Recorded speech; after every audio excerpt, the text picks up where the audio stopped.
How do unknown creatures live among us undetected? The two worlds hypothesis.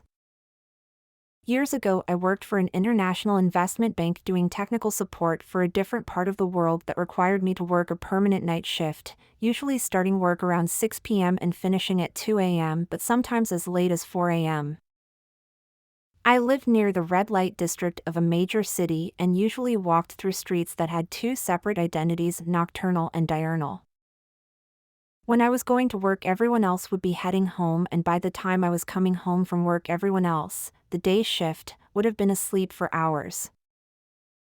The stuff I used to see late at night freaked me out at first: brawls, street fights, overdoses, even deaths, but I got used to it, and by the time day came there would be no sign of the previous night's dramas. Except the occasional bit of crime scene tape. During the day, the 9 to 5 people would come out, and those same streets would take on another identity entirely. My daytime neighbors had no idea about any of the weird things that went on at night, and whenever I told them, they would often accuse me of making it up.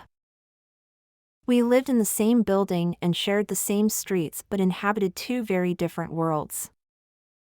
It's the same way animals like deer, large eagles and vultures, massive cranes and herons, bears, or in Australia emu, kangaroo and goannas can all walk through urban areas and go either unnoticed or unreported. These people were totally unaware of events that took place within 50 feet of where they slept. It's really not hard to believe that a sentient nocturnal humanoid is out there, even sharing our spaces, just unseen and undetected by diurnal humans because their paths so rarely cross.